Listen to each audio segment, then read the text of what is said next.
Good morning, fourth graders. Let's read the morning message together. Good morning, fourth graders. Today we will be learning about animals. You'll learn how reptiles, amphibians, and mammals are different. A word starting activity. What kinds of things do you think make animals different? All right, well, what do you think? Can you think of anything that might make two animals very different? Kayla? Some have fur and some don't. Some have fur. Or no fur. Emily? Some are cold-blooded. Some are cold-blooded.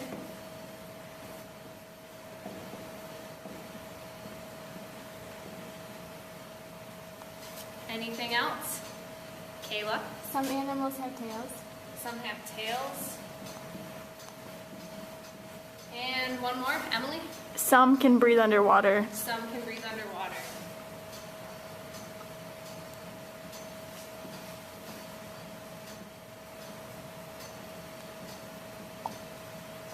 Those are some very good things. And today we're going to be learning, like I said, about reptiles, amphibians, and mammals, and we'll learn the things that make them unique. And we might even come across some of these things. So, in a little bit, we're going to be reading through 3 books in centers. One is a book about reptiles.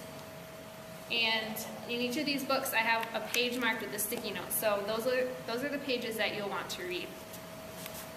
And also, when you're going through it, remember how nonfiction books have things called text features like bold words and pictures and captions and titles. Those will help you figure out what information is important and where to find the information. So first, to practice word sorting, since we just learned about nouns and verbs, we'll practice with those.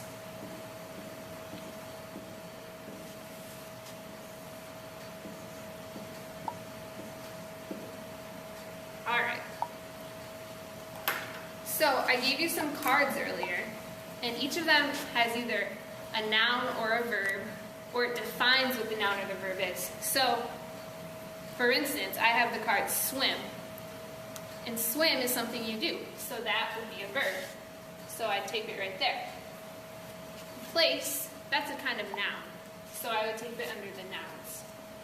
So take a minute and look at your cards and figure out where you think they would go, and then you can come up and tape them on the board. All right, now that we've taped these words on the board, let's talk about them. So for our nouns, we have person, place, and thing, and those are all words that describe what a noun is. And then there's school, Michigan, and Emily, and those are all kinds of nouns, types of nouns. And then in verbs, we have linking or helping verbs and action verbs, and those are things that describe what a verb is. And then we have examples, swim and running, those are actions, and is and could, those are helping verbs. So good job on that. Now we're going to go to our centers and do the same kind of sorting activity. You'll have all of the cards and the sheets to tape the cards onto, and then you'll go through the book one at a time, and you'll sort the words. So let's move to our centers.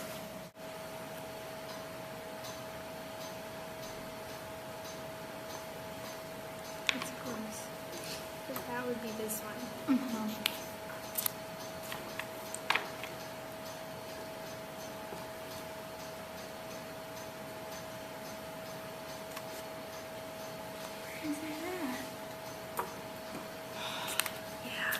All right, so now that we've shared all of our answers with the other groups and we've talked about whether or not we agree, we've come to find out what an amphibian is, what a reptile is, and what a mammal is. So look at your words and think about what makes some of them the same and what makes some of them different. So first let's talk about what might be the same kind of characteristic between the animals. Kayla? Amphibians and reptiles are both cold-blooded. They're both cold-blooded. So we'll put an A and R for amphibian and reptiles. Cold-blooded.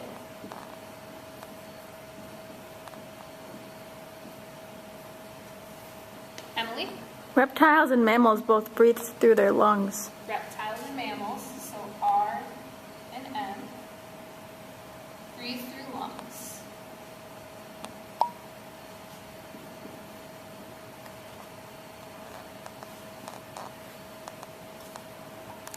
Anything else that makes them the same? Kayla. All three of them have a backbone. All three of them have a backbone.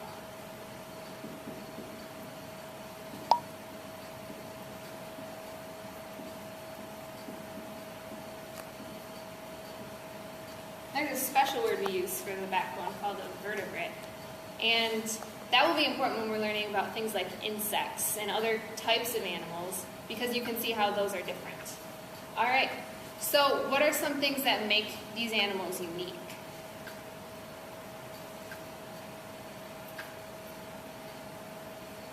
Let's start out with amphibians. What makes an amphibian unique? Kayla? Amphibians breathe through their skin. Amphibians breathe through skin.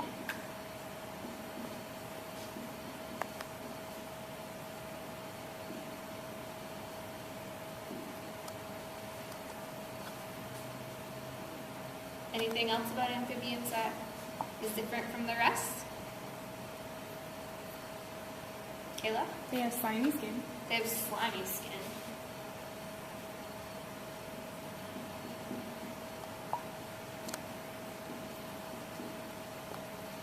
How about reptiles? Emily, can you think of anything that makes a reptile unique? They have dry scales. They have dry scales.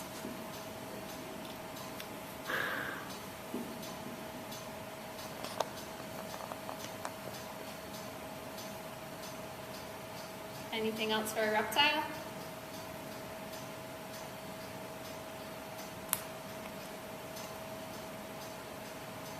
A snake is a kind of reptile.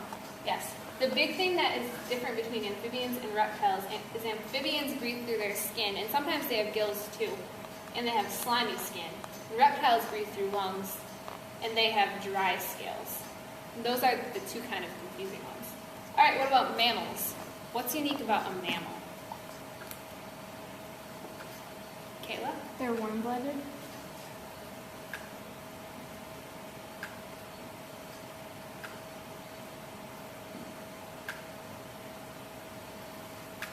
Anything else? Emily? They have hair. They have hair.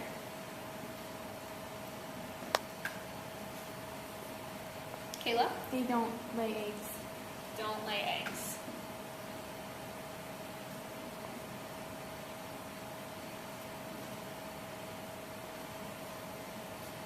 And was there one more for that?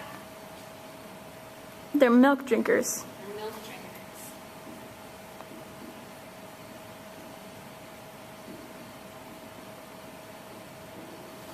Alright, so when you're looking at an animal, sometimes it's hard to tell whether they're warm-blooded or cold-blooded, but if it's an animal that can breathe through their skin or gills, they have slimy skin, and they're cold-blooded, you know that they're an amphibian.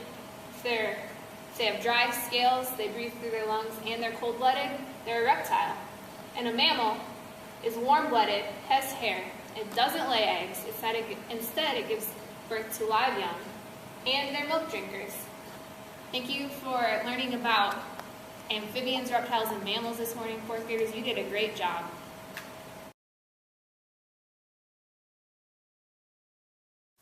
There are many educational gains for using word sorts. First, according to Vaca, word sorts help students to categorize words and make connections between words. In addition, it involves critical thinking by thinking through, thinking about, and thinking with vocabulary words. Plus, students are grouping ideas together by using strategies involving joining, excluding, selecting, and implying. By putting two words in the same category, it shows that there's a connection between the two words, whereas putting one word in one category and one word in another excludes the words from another definition. Finally, it helps the students to construct meaning of the words and to reinforce the material taught in class. In this case, they used content area reading and picked out the key ideas to sort the words. In addition, this is a form of differentiated instruction.